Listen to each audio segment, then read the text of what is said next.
ओम शांति। भगवत गीता श्लोक क्लास में आज का श्लोक है 10वें अध्याय का 31वां श्लोक, अध्याय 10, श्लोक नंबर 31।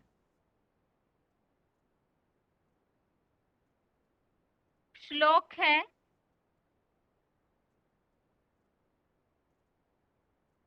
पवनः पवतामस्मि, रामः शस्त्रभृतामहं, झषाणां मकरश्चास्मि, स्रोतसामस्मि जाह्नवी। श्लोक दोबारा। पवनः पवतामस्मि, रामः शस्त्रभृतामहं, झषाणां मकरश्चास्मि, स्रोतसामस्मि जाह्नवी। श्लोक का संधि विच्छेद है पवनः पवताम् अस्मि, रामः शस्त्रभृताम् अहम्, झषाणां मकरः च अस्मि, स्रोतसाम् अस्मि जाह्नवी। संधि विच्छेद दोबारा। पवनः पवताम् अस्मि, रामः शस्त्रभृताम् अहम्, झषाणां मकरः च अस्मि, स्रोतसाम् अस्मि जाह्नवी। शब्दों के अर्थ है पवताम अर्थात पावनकर्ताओं में, पवनः अर्थात पवन देव, अस्मि अर्थात हूँ, शस्त्र अर्थात शस्त्र, धृताम अर्थात धारणकर्ताओं में, रामोहम इसमें दो शब्द है, रामः अहम, रामः अर्थात राम, अहम अर्थात हूँ, झषाणाम अर्थात मछलियों में, मकरः अर्थात मगरमच्छ, अस्मि अर्थात हूँ, च अर्थात और, स्रोत सामस्मि इसमें दो शब्द है, एक तो स्रोत साम और अस्मि। स्रोत साम अर्थात नदियों में, अस्मि अर्थात हूँ, और जाह्नवी अर्थात गंगा। स्रोत सामस्मि जाह्नवी अर्थात नदियों में गंगा। शब्दों के अर्थ दोबारा। पवताम अर्थात पावनकर्ताओं में, पवनः अर्थात पवन देव, अस्मि अर्थात हूँ, शस्त्र अर्थात शस्त्र, धृताम अर्थात धारणकर्ताओं में, रामोहम इसमें दो शब्द है, रामः अहम, रामः अर्थात राम, अहम अर्थात हूँ, झषाणाम अर्थात मछलियों में, मकरः अर्थात मगरमच्छ, अस्मि अर्थात हूँ, च अर्थात और, स्रोतसामस्मि, इसमें दो शब्द है, स्रोतसाम अर्थात नदियों में, अस्मि अर्थात हूँ, जानवी अर्थात गंगा,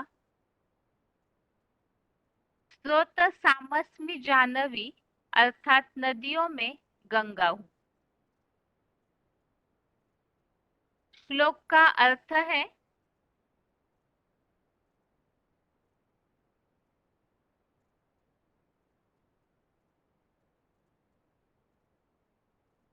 पावन कर्ताओं में पवन देव हूँ, शस्त्र धारण कर्ताओं में राम हूँ, मछलियों में मगरमच्छ हूँ और नदियों में गंगा हूँ।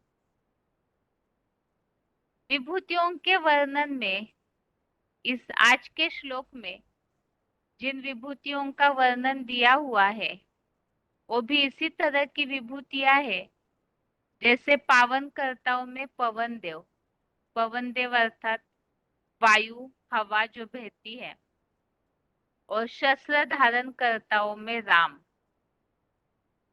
मछलियों में मगरमच्छ, जो शास्त्रों में भी मगरमच्छ कच्छ मच्छ का अवतार भगवान ने लिया ऐसे मानते हैं, तो यहाँ वो मगरमच्छ अवतार के बारे में उल्लेख, और नदियों में गंगा, जो कि नदियों में गंगा को पतितों को पावन बनाने वाली नदी के रूप में माना जाता है।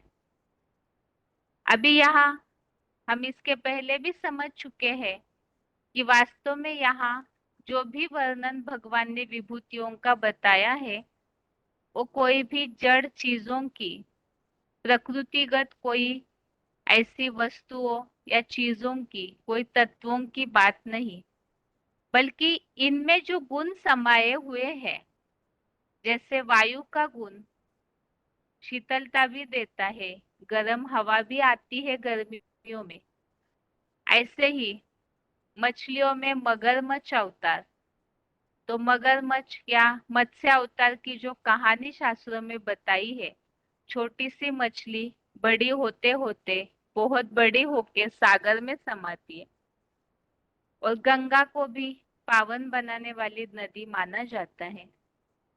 तो कोई भी इस तरह से, जैसे स्थूल पानी की गंगा से कोई पावन नहीं बन सकता, जो हवा है स्थूल में बहने वाली एक तत्व है, इनमें जो गुण है, इन गुणों को ही ये विभूतियां अपने प्रैक्टिकल जीवन में कैसे धारण करती है, तो वो बातें ही इस श्लोक में विभूतियों में बताई है वास्तव में। और इसमें क्लैरिफिकेशन सहित अर्थ है श्लोक का, पावन कर्ताओं में पतित पावन सीताराम जैसा अग्निदेव सखा पवन देव हूँ, ज्ञान शस्त्र धारण कर्ताओं में कार्तिकेय रूप राम ही हूँ,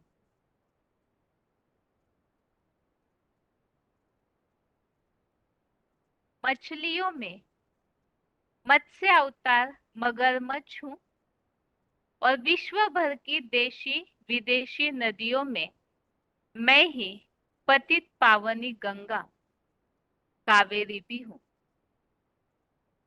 तो यहाँ बताया है पवन देव अग्निदेव का सखा के रूप में, तो पावन कर्ताओं में अग्नि भी जैसे सारे कचड़े को जला के भस्म करती है, और यही अग्निदेव सखा अर्थात पवन अर्थात वायु और अग्नि मिल जाती है तो सारी दुनिया से कचड़े का नाश करते हैं। तो हवा जब बहती है तो अग्नि और ज्वाला का स्वरूप धारण करती है, और जिससे भयंकर विनाश हो जाता है। तो इस हिसाब से यहाँ अग्निदेव सखा पवन देव और ज्ञान के शस्त्र धारण करताओं में राम ही हूँ। तो वो राम बाण, या राम का जो शस्त्र है, तो राम के बाण सबसे ज्यादा शास्त्रों में प्रसिद्ध है। तो वो शस्त्र धारण करके और राम के रूप में जो विभूति या जो राम का अवतार दिखाया जाता है, वो किस तरह संसार के सामने प्रत्यक्ष होते हैं, उसके बारे में यहाँ बताया हुआ है। और मगरमच्छ अवतार, मत्स्य अवतार, जो कि बहुत विशाल रूप धारण करता है। और नदियों में गंगा, कावेरी भी हूँ।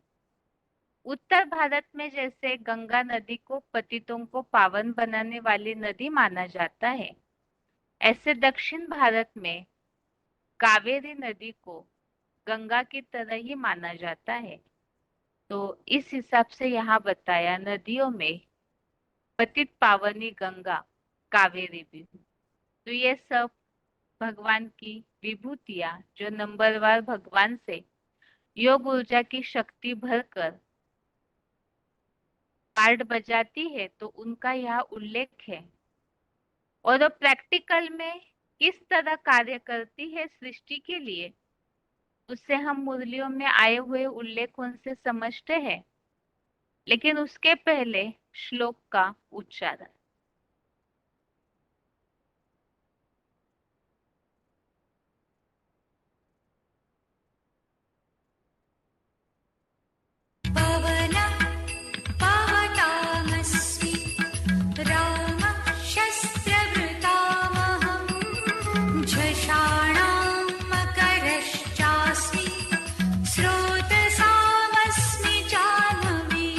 पावन कर्ताओं में पतित पावन सीताराम जैसा अग्निदेव सखा पवन देव हूँ।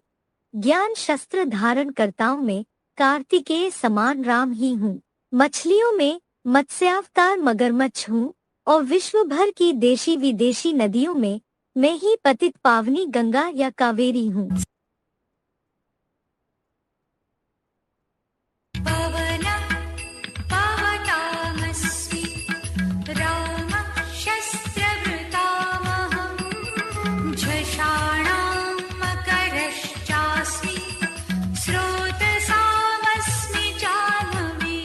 पावन कर्ताओं में पतित पावन सीताराम जैसा अग्निदेव सखा पवन देव हूँ। ज्ञान शस्त्र धारण कर्ताओं में कार्तिकेय समान राम ही हूँ। मछलियों में मत्स्यावतार मगरमच्छ हूँ। और विश्व भर की देशी विदेशी नदियों में मैं ही पतित पावनी गंगा या कावेरी हूँ। आगे है पॉइंट्स।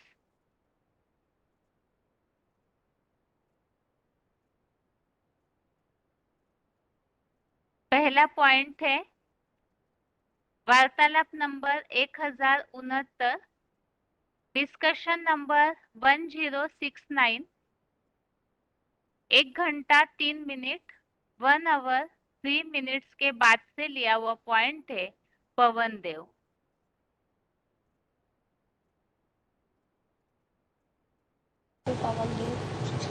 पवन माने हवा, पृथ्वी, जल, वायु, अग्नि, आकाश, ये 5 तत्व हैं। ये 5 तत्व रावण के 5 मुख भी हो जाते हैं कलयुग के अंत में, माने तमो प्रधान बन जाते हैं। हवा जब प्रकोप करती है, पवन देव जब प्रकोप करते हैं, तो आंधी आती है। आंधी कितना फसल का नुकसान कर देती है, सारे धान बिखर जाते हैं। और ऊपर से बरसात पड़ती है तो सड़ जाते हैं। तो वो पृथ्वी, जल, वायु, अग्नि, आकाश, ये 5 देवताएं जो हैं वो चैतन्य में भी हैं, लेकिन बुद्धि कलयुग के अंत में आकर उनकी जड़त्वमयी बुद्धि बन जाती है, पत्थर बुद्धि बन जाती है। उनमें से एक देवता का नाम है पवन देव, हवा। पवन का पुत्र हनुमान कहा जाता है। और अगला पॉइंट है वार्तालाप number 1506, discussion number 1506, 51 minute 51 minutes के बाद से लिया हुआ पॉइंट है अग्निदेव सखा पवन देव। पुत्र पवन माने वायु। वायु पकड़ने में आती है? नहीं, तो पकड़ने में नहीं आती है, लेकिन महसूस होती है। शीतल वायु है, गर्म वायु है, अनुभव में आती है? नहीं आती, अनुभव में आती है। तो ऐसे ही जो वायु देवता है वो शीतलता का या गर्मी का अनुभव कराता है। वायुमंडल में गर्मी भी पैदा करता है, ठंडक भी पैदा करता है, लेकिन अग्नि का साथ देता है तो दोनों बड़े प्रचंड हो जाते हैं। क्या? अग्नि भी बड़ी प्रचंड हो जाती है, विनाशकारी बन जाते हैं। अगला पॉइंट है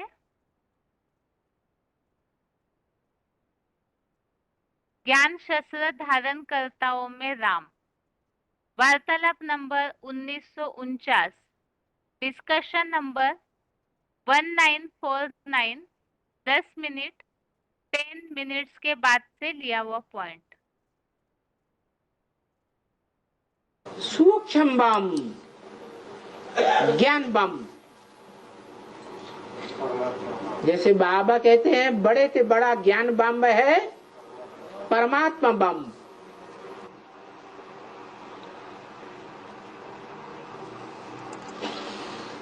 तो परमात्मा बम को कोई बनाने वाला होगा या नहीं बनाने वाला होगा? है? जो बना सकता है वो उसका ध्वंस भी कर सकता है। ईजाद करने वाला पहला नंबर चाहिए।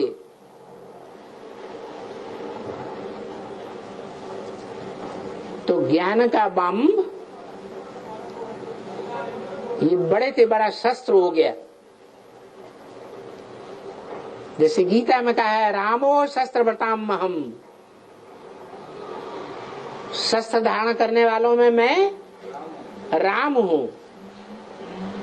उनका कौन सा शस्त्र गाया जाता है?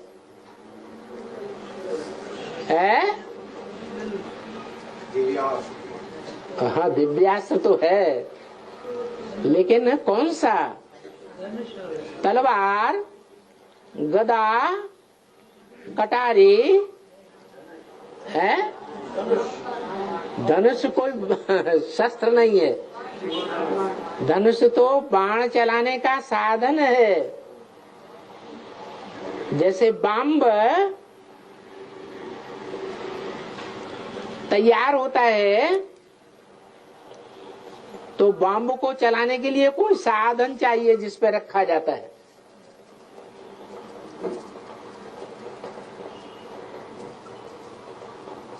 ऐसे ही धनुष शरीर की यादगार है।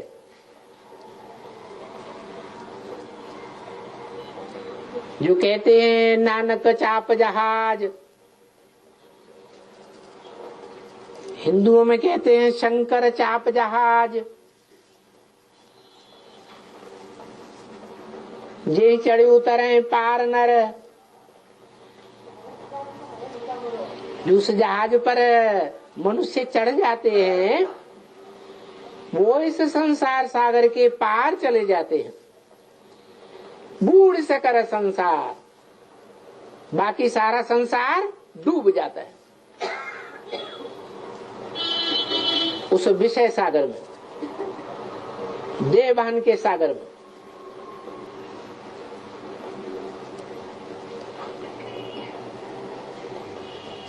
तो शरीर रूपी धनुष है,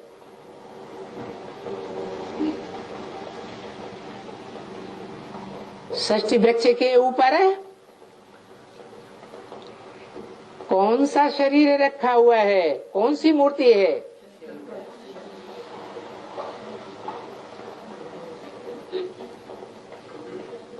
जैसे कृष्ण का पार्ट बजाने वाली आत्मा संगम में ब्रह्मा के रूप में प्रत्यक्ष होती है, ऐसे ही राम का पार्ट बजाने वाली आत्मा संगम युग में शंकर के रूप में प्रत्यक्ष होती है। तो झाड़ के चित्र पर जो शंकर बैठा हुआ है वो सिर्फ बैठा है या कुछ कर रहा है? आत्माओं को ऊर्ध्व गति के में ले जाने के लिए प्रेरित कर रहा है, और आत्माएं नीची स्टेज से ऊंची स्टेज में जा रही है।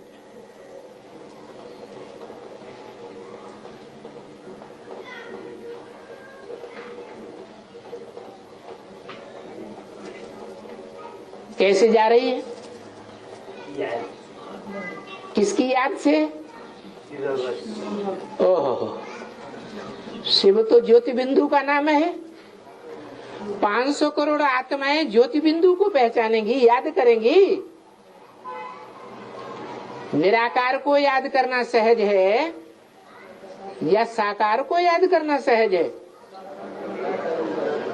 तो 500 करोड़ आत्माएं निराकार को याद करेंगी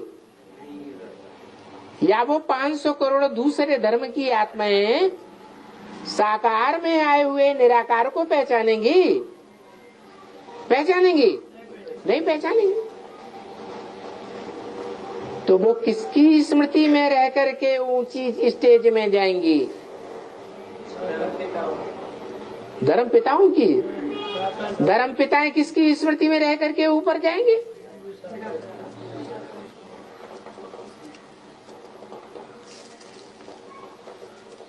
उन धर्म पिताओं के वो धर्म पिताएं जो बाप कहे जाते हैं अपने अपने धर्मों में, उन बापों का भी कोई बाप है मनुष्य सृष्टि में?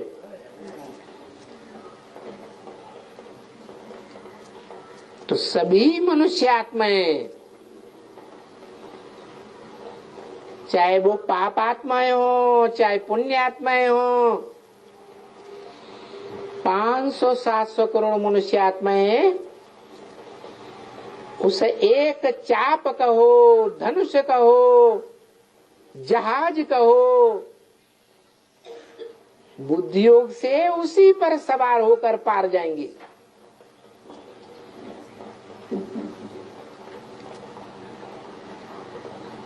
सारे संसार में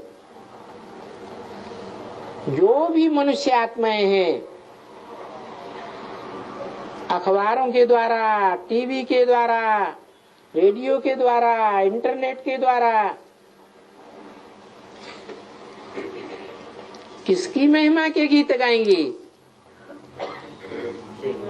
किसको याद करेंगी?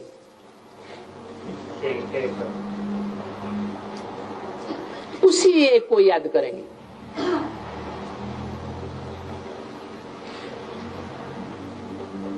इसलिए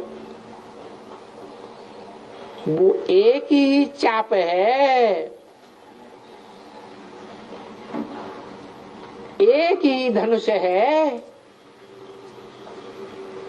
जो शास्त्रों में शिव का धनुष कहा गया है।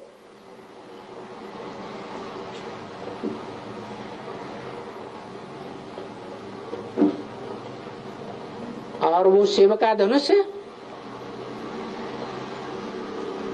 कहते हैं दधीचि ऋषि की हड्डियों से बनाया हुआ था।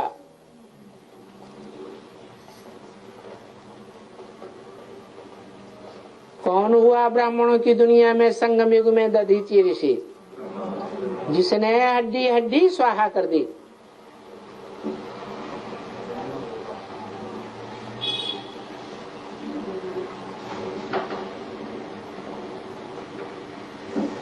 उस धनुष को कहते हैं राम ने तोड़ डाला। मना उसको भी क्रॉस कर दिया।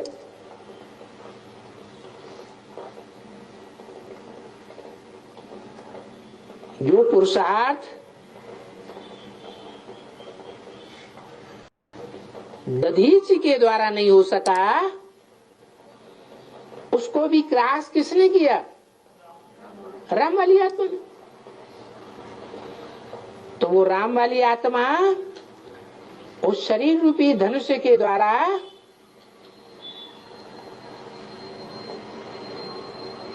जिसे गीता में कहा गया है, रामो शस्त्र व्रताम हम, शस्त्र धारण करने वालों में मैं राम हूं। वो कौन सा शस्त्र है जो उनका बहुत विख्यात है? रामबाण। उन बाणों में सबसे पावरफुल बाण जिसे बम कहा जाता है वो है परमात्मा बम।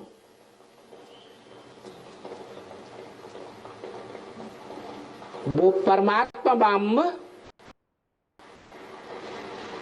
जब प्रत्यक्ष होता है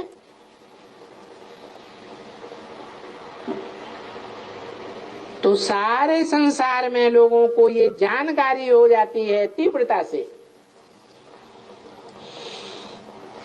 कि परमात्मा कौन है।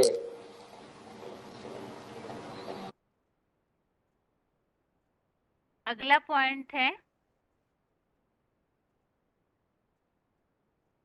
वीसीडी नंबर 2411, वीसीडी नंबर 2411, 5 घंटा 13 मिनट 5 hours 13 minutes के बाद से लिया हुआ पॉइंट है मछलियों में मत्स्य अवतार मगरमच्छ।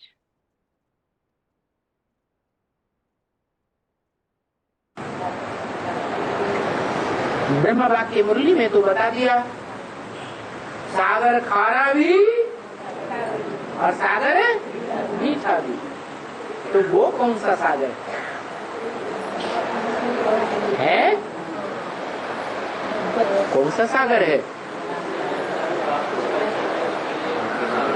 मनुष्य सृष्टि का बाप ही सागर है।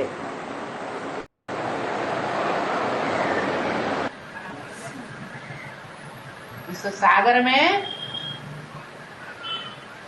कौन से जानवर सबसे जास्ती संख्या में पलते हैं?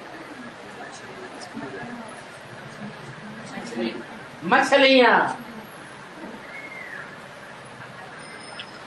भांति भांति के रंग की मछलियां हैं।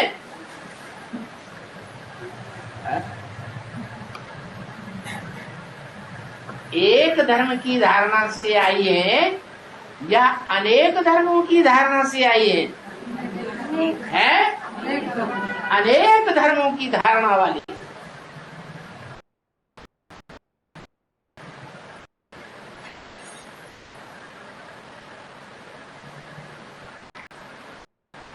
सागर में जो भी मछलियां हैं, तो मछलियों में बड़े से बड़ी मछली का नाम क्या है? मगरमच्छ, घड़ियाल, मत्स्यावतार। 10 अवतार बताए, उनमें एक अवतार का नाम मत्स्यावतार। मत्स्य माने मछली। वो मत्स्यावतार पहले छोटे रूप में होता है। ब्राह्मणों की दुनिया में जब आता है, एडवांस ब्राह्मणों की दुनिया में फाउंडेशन जब लगाता है तो बहुत छोटे रूप में। तो क्या होता है? फिर वो मछली बड़ी होती जाती है, बड़ी होती जाती है। अगला पॉइंट है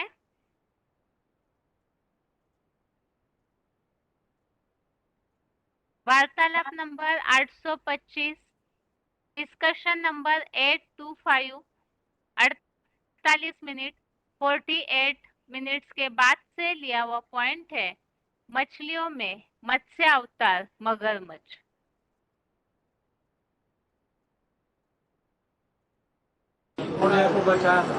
मत्स्यावतार की बात कर रहे हैं। जितने भी अवतार हैं उनमें बाबा बोलते हैं कच्छ मत्स्य अवतार, कछुए का अवतार, और मत्स्य, मत्स्य माने माछले का अवतार।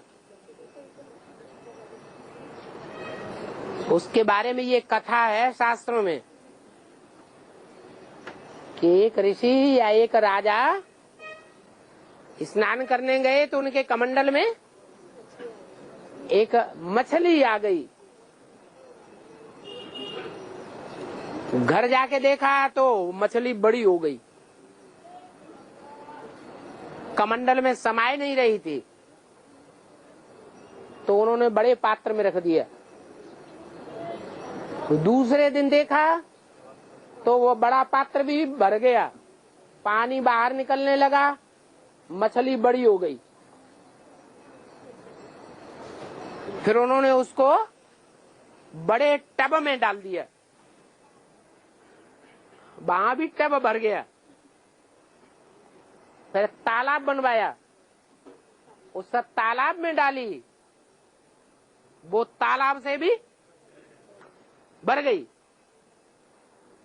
फिर उन्होंने उसको नदी में छोड़ दिया, जिस नदी में छोड़ा उसका जो घाट था वो सारा भरने लगा। आखिरी परेशान होकर के उन्होंने उसको सागर में छोड़ दिया। अब बताओ ये कौन सी मछली हो सकती है जो इतना विशाल रूप धारण करती जाती है? उसका नाम पृथ्वी भी दिया है। पृथिव्यात विशाल होती जाती है। कहाँ रहती है? उसका जीवन कहाँ है? ज्ञान जल ही उसका जीवन है। ज्ञान के आधार पर कोई भी विद्वान पंडित आचार्य या दीदी दादी दादाएं उसका मुकाबला नहीं कर सकते। इतना विशाल रूप धारण करती है कि सारी दुनिया को चपेट में लेती है।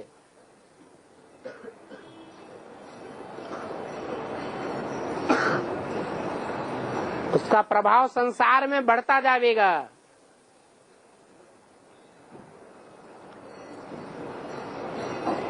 आखिरी कहाँ जाके शांत होगी? सागर में शांत हो जाएगी। अगला पॉइंट है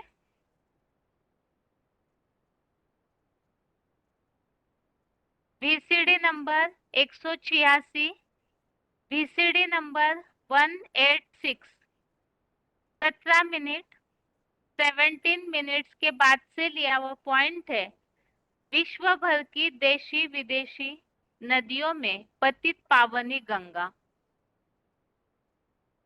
तो यहाँ पवित्रता का विशेष ध्यान रखा जाता है। इसी पवित्रता के कारण भारत में भगवान को आना पड़ता है। भारत की ही ये नदियां हैं, चैतन्य नदियां, जिनमें स्नान करने के लिए लोग जाते हैं पतित पावनी समझ करके। विदेश की नदियों में कोई स्नान करने नहीं जाता, वो तो जड़ नदियां हैं। वास्तव में भगवान जब आता है तो कन्याओं माताओं को ही चैतन्य नदी बनाता है। उनमें ऐसा ज्ञान जल भर जाता है जिस ज्ञान जल में स्नान करके सारी दुनिया पतित से पावन बनती है। अभी वो समय फिर चल रहा है।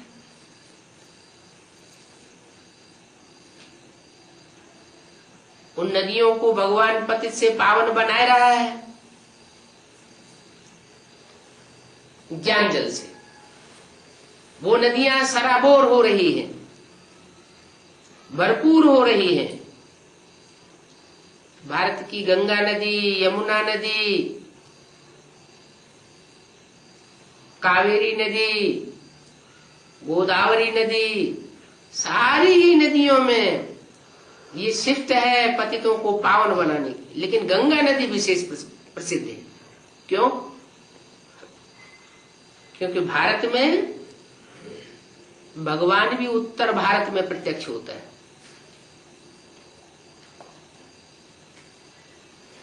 उत्तर भारत में ही वो गंगा नदी बहती है। वो तो जड़ नदी है, जरूर कोई चैतन्य नदी भी है। इसलिए शंकर की जटाओं में सर के ऊपर कन्या का चित्र दिखाया जाता है गंगा के रूप में। तो कोई लोग तो समझते हैं पानी की नदी बही होगी, तो जटाओं में से कोई पानी की नदी नहीं बहती है।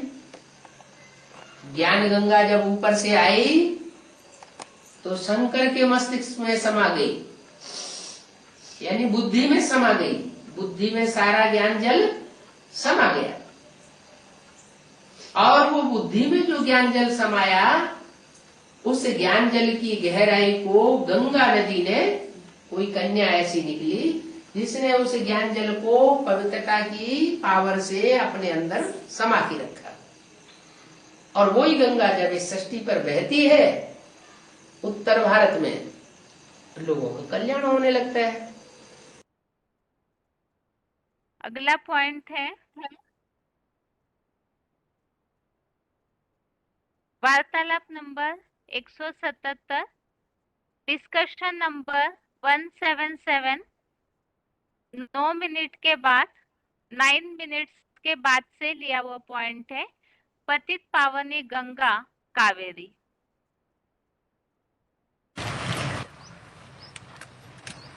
उत्तर भारत में गंगा कहते हैं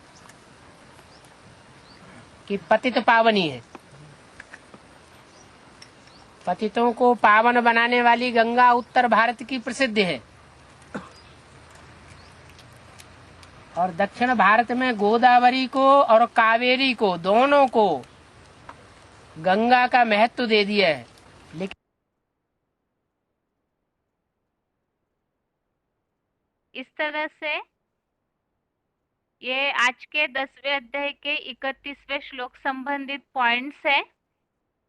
और इन सब पॉइंट्स में हमने विभूतियों के बारे में जो बातें समझी है, सबसे पहले तो पवन देव, पवन मतलब ही हवा है, और ये अग्निदेव सखा है। अग्नि का जब हवा वायु साथ देती है तो दोनों मिलकर के विनाशकारी बन जाते हैं। जो अगली विभूति के लिए बताया है कि शस्त्र धारण कर्ताओं में राम हो, तो ये राम के बाण बताए जाते हैं। अर्थात ही अंतिम समय में जो परमात्मा प्रत्यक्षता रूपी बाण है, जो मुकर्रर तनधारी है, वही दधीची ऋषि के हड्डियों मिसल बना हुआ जो धनुष है, अर्थात ही उनके पुरुषार्थ को क्रॉस करके वो आत्मा ऐसे बन जाती है कि शस्त्र धारण करने वाला राम, जो राम अर्थात ऐसे बाण, ऐसा परमात्मा प्रत्यक्षता बाण जिसके द्वारा सारे संसार को परमात्मा कार्य की या उस साकार तनधारी की पहचान हो जाती है।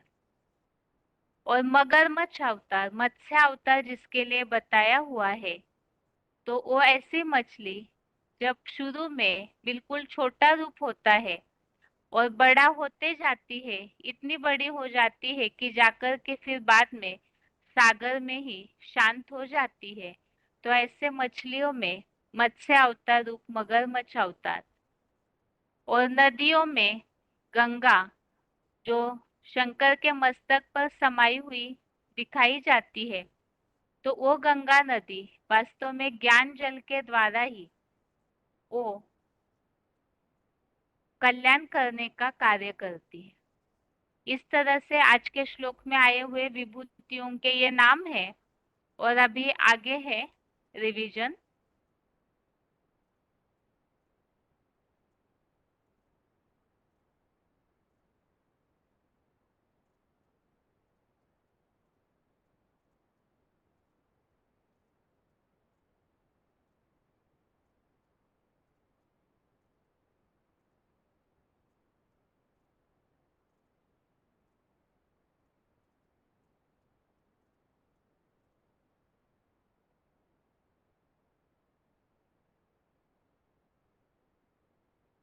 दो मिनट के लिए स्क्रीन शेयरिंग स्टॉप हुआ है, इसीलिए आप सभी लाइन में रहिए, उसके बाद रिवीजन शुरू होगा।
रिवीजन के लिए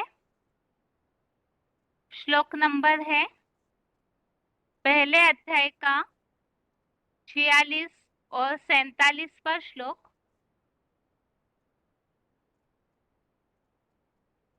अध्याय फर्स्ट का श्लोक नंबर 46, 47। और श्लोकों में हम जैसे कि इसके पहले समझे हैं, कुल का नाश होने से विधर्मी जो है वो सनातन कुल की धारणाओं को जब दबाते हैं तो उसके कारण जो समस्त कुल विधर्मियों के कारण जब दब जाता है तो उसका परिणाम स्त्रियाएं दूषित होती है। स्त्रियों के दूषित होने से वर्ण संकर प्रजा अर्थात व्यभिचारी प्रजा उत्पन्न होती है, जो कि कुल का नाश करने के लिए ही होती है, जिससे सनातन धर्म की जो मूल धारणाएं हैं वो नष्ट हो जाती है। और ऐसे नष्ट होने के कारण ही जो बताया कि ये नष्ट हुए जो कुल धर्म वाले हैं उनका अनिश्चित समय तक नरक में निवास होता है। तो इसीलिए अर्जुन के मन में जो 45वें श्लोक में हमने समझा, अर्जुन ये समझ रहे हैं कि इस तरह से हम जो अपने सगे संबंधी है तो उन्हें हम मारने के लिए तैयार हो गए, ये पाप है। वास्तव में मुरलियों में तो शिव बाबा ने ये बात बताई है कि यहाँ कोई स्थूल हिंसा की बात नहीं है, बल्कि ज्ञान की गोली मारना है, जिससे कि जो भी अपने विपरीत धारणाओं में उलझे हुए हैं उन सब की वो धारणाएं जो है वो छूट जाए और वो सनातन कुल के बन सके। अभी इसके आगे अर्जुन ने जो बात सोची है उसका उल्लेख 46वें श्लोक में है। श्लोक है यदि माम प्रतीकारम अशस्त्रम शस्त्र पानयः धार्तराष्ट्रा रणे हन्यु तन्मे क्षेमतरम भवेत्। श्लोक दोबारा। यदि माम प्रतीकारम अशस्त्रम शस्त्रपाणयः धार्तराष्ट्रा रणे हन्यु तन्मे क्षेमतरम भवेत्। अर्थात यदि बदला न लेने वाले, ज्ञान शस्त्र रहित, कोई प्रतिवाद न करने वाले मुझको धर्मयुक्त बुद्धि रूपी हाथ में विदेशियों से प्रभावित अधर्म के छल छिद्र से बने हथियार लिए हुए टाटा बिरला जैसे धृतराष्ट्रों के पुत्र रूप कांग्रेसी कौरव दीर्घकालीन राज्य, जाति, भाषा आदि की सिविल वॉर से पैदा किए गए हिंदू मुस्लिम आदि के सन्नद्ध धर्म युद्ध में भावात्मक या दैहिक मौत की भी हिंसा करके मार डाले, वह मेरे लिए विशेष कल्याणकारी होगा। ऐसे देह और दैहिक संबंधों के भान में रहते हुए। तो पहले अध्याय का नाम ही है अर्जुन विषाद योग। तो अर्जुन दुख इसलिए मना रहे हैं क्योंकि अतिशय मोह में फंसे हुए हैं। और शुरू से हम श्लोकों में समझ रहे हैं कि यहाँ कोई एक अर्जुन की बात नहीं, ज्ञान अर्जन करने वाले सभी नंबरवार अर्जुन है। और ये जो महाभारी महाभारत युद्ध है, एक तो व्यक्तिगत स्तर पर भी, दूसरा जो कल्पवृक्ष के आधार से 3 दुनिया बनी हुई है, तो उसमें भी आधारमूर्त दुनिया से भी युद्ध, और जहां भी बीज रूप दुनिया में भी ऐसे विधर्मी कौरव संप्रदाय वाले हैं, और तीसरी जो बड़ी दुनिया है वहां भी। तो यहाँ पर हर तरीके से धर्म युद्ध करने की बात है, ताकि महाभारी महाभारत युद्ध के बाद ही स्वर्ग के गेट खुलेंगे। लेकिन उसके पहले जो भगवत गीता के अनुसार मोह की सबके लिए परीक्षा आती है, तो उसमें यहाँ इस श्लोक में अर्जुन के मन में ये भावना आ रही है कि यदि ऐसे जो भी कौरव संप्रदाय वाले हैं, वो यदि मुझे दैहिक मौत से भी मार डाले तो भी वो मेरे लिए कल्याणकारी होगा। क्योंकि ऊपर के श्लोक में अर्जुन ने बताया कि ये तो हम बहुत बड़ा पाप करने के लिए तैयार हो गए, अपने ही सगे संबंधियों को मारने के लिए हम तैयार हो गए। तो इसलिए अर्जुन सोच रहे हैं कि हम उन्हें मारे ये पाप होगा, तो वो यदि हमें मार डालते हैं तो भी वो मेरे लिए कल्याणकारी होगा। वास्तव में युद्ध करते करते तो स्वर्ग की स्थापना करने की बात है, लेकिन मोह के कारण अर्जुन के मन में भावना आ रही है। इससे संबंधित नीचे मुरली पॉइंट है। मुरली तारीख 19 नवंबर 1974, मुरली डेट 29 नवंबर 1974। संग दोष में आए अथवा माया के वश हो कुछ कर लिया, अपने पैर पर कुल्हाड़ा मारा। दूसरा पॉइंट है मुरली तारीख 6 जून 1985, 6 जून 1985। मोहवश कुछ समझते थोड़े ही है कि हम कैसे रहते हैं। तो मोह के कारण ये सब ऊपर नीचे विचार मन में जो आते हैं, उसी के बारे में यहाँ बताया हुआ है। और अभी अगला श्लोक जो अर्जुन के विषाद योग में अर्जुन की जो अंतिम श्लोक में स्थिति हुई है, उसका वर्णन दिया हुआ है।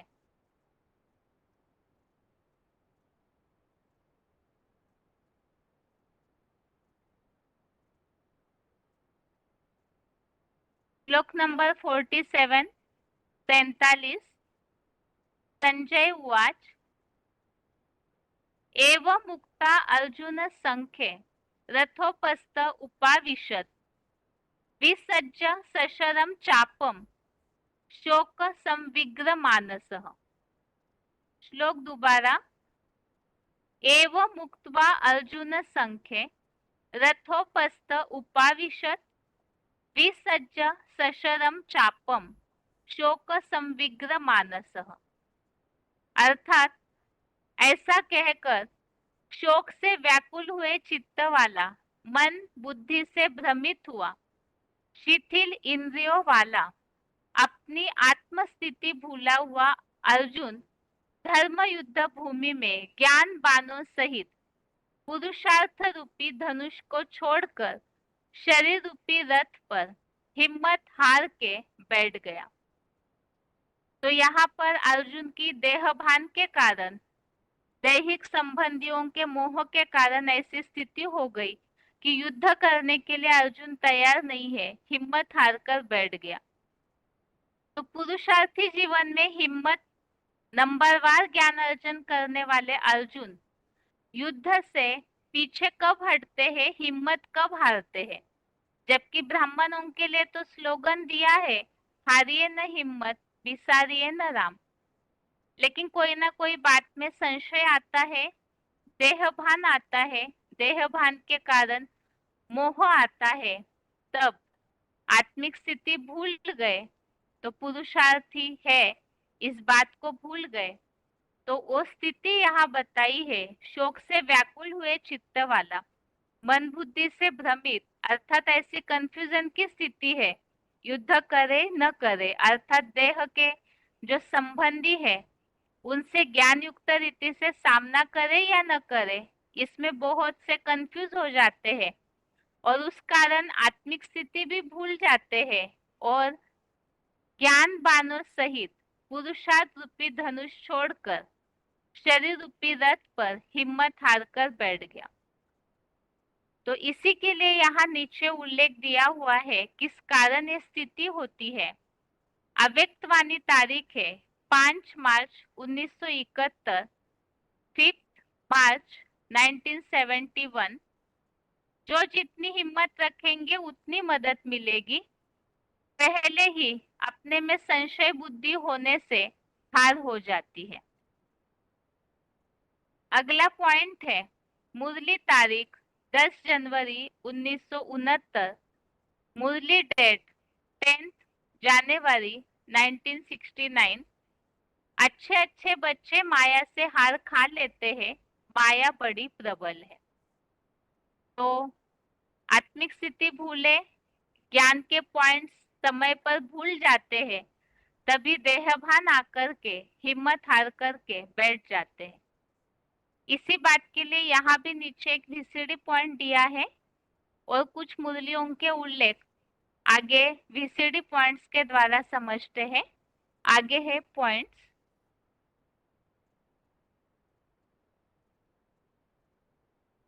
VCD number 3405, VCD number 3405 13 minute 13 minutes के बाद से लिया हुआ पॉइंट है। अर्जुन हिम्मत हार कर बैठ गए। देखो गीता में भी तो लिखा हुआ है, अर्जुन ने क्या कहा है? अर्जुन श्रेष्ठ पुरुषार्थी था ना, सारे विश्व को विजय करने वाला था ना, है? लेकिन पत्थर बुद्धि। कैसे है? युद्ध करना है कि नहीं करना है, कि छोड़ के हट जाना है, धनुष बाण छोड़ करके बैठ गए। बाप कहते हैं कर्म तो करना है ना, कर्म की धारा को तो छोड़ना ही नहीं है। अगला पॉइंट है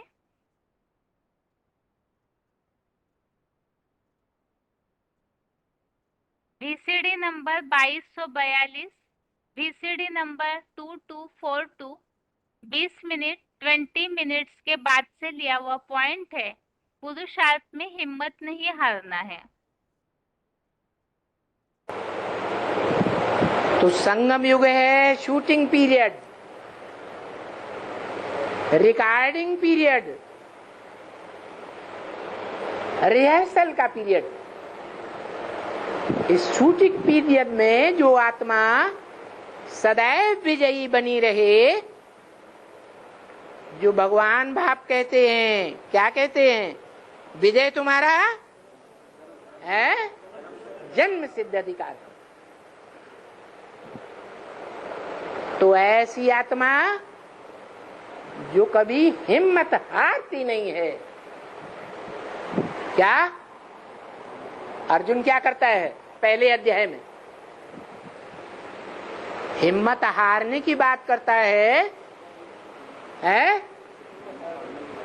या नहीं करता है? हिम्मत हारने की बात करता है। और बाप कहते हैं हिम्मते बच्चे तो मदद दे बाप।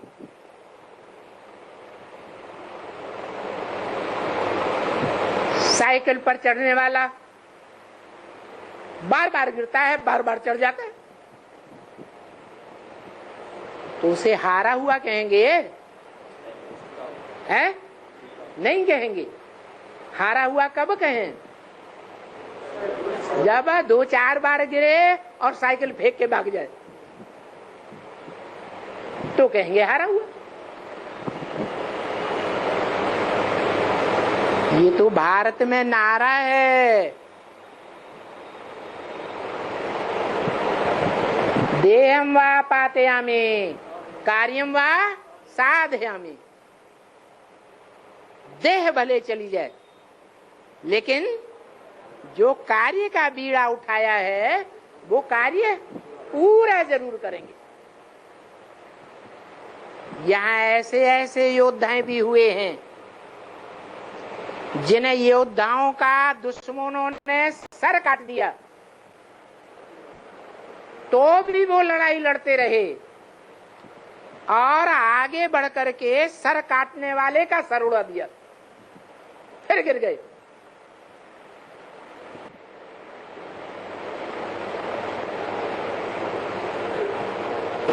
तो हिम्मत हारे हार है। हिम्मत नहीं छोड़ना चाहिए। हिम्मती बच्चे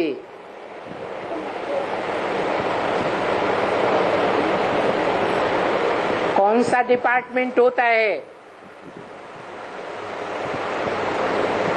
जहां साहसी लोगों की भर्ती की जाती है? है आर्मी।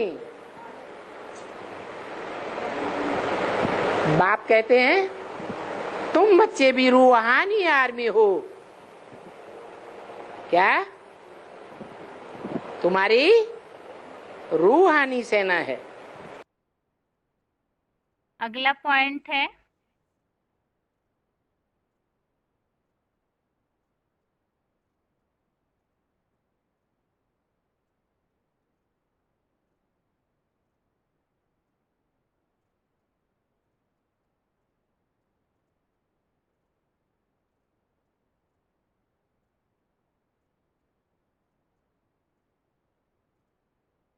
वार्तालाप नंबर 1183, डिस्कशन नंबर 1183, 20 मिनट के बाद से लिया हुआ पॉइंट है। पुरुषार्थ में हिम्मत नहीं हारना है।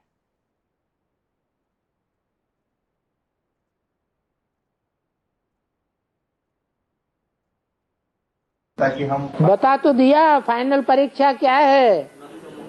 नष्टो मोहा स्मृति लब्धा। देह से संबंधित जो भी पदार्थ हैं, उन पदार्थों से, देह से संबंधित जो भी संबंधी हैं अनेक प्रकार के, उन संबंधियों से नष्टो मोहा। देह के संपर्कियों से।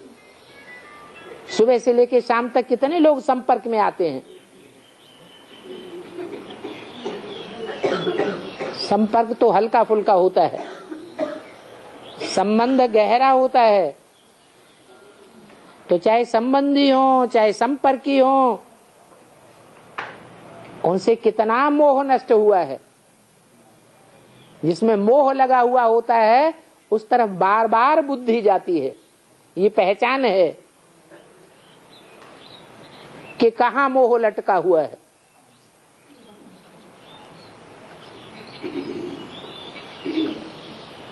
यही परीक्षा होगी खास, जो अर्जुन अंत में कहता है नष्टो मोहा स्मृति लब्धा। इन चीजों से मेरा मोह नष्ट हो गया, अब परमात्मा स्वरूप की स्मृति मुझे लगातार के लिए आ गई, निरंतर स्मृति, और कहीं बुद्धि न जाए। अगर बीच बीच में थोड़ी थोड़ी बुद्धि जाती है माने मोह लगा हुआ है या नहीं लगा हुआ है। तो ये जो मोहर लग जाता है हम फिर इसको कैसे डिटैच करेंगे? स्टॉप फुल स्टॉप लगाना नहीं आता, फुल स्टॉप लगाना बताया नहीं है, नहीं हो पाता, नहीं हो पाता तो प्राप्ति भी नहीं हो पाती।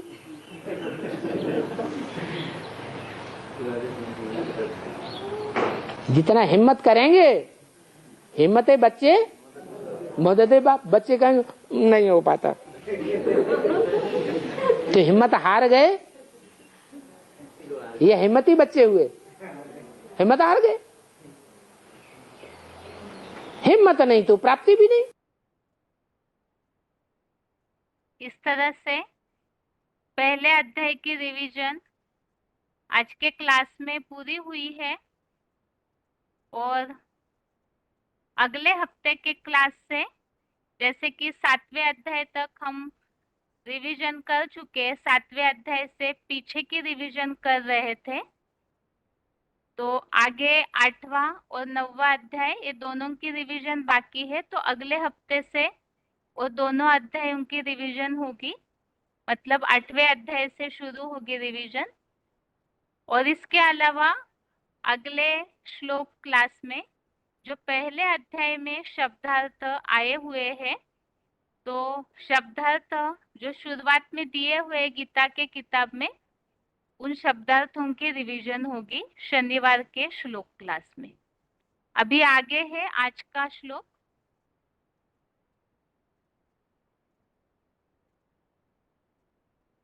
दसवें अध्याय का 31वां श्लोक है।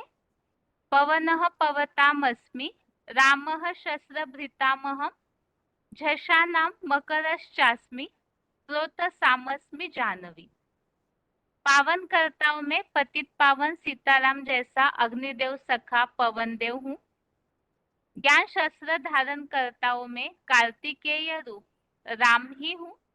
मछलियों में मत्स्य अवतार मगरमच्छ हूँ और विश्व भर की देशी विदेशी नदियों में मैं ही पतित पावनी गंगा कावेरी भी हूँ। इस तरह से ये आज के श्लोक के साथ पहले अध्याय की रिवीजन भी पूरी हुई है और अभी आगे है अनाउंसमेंट।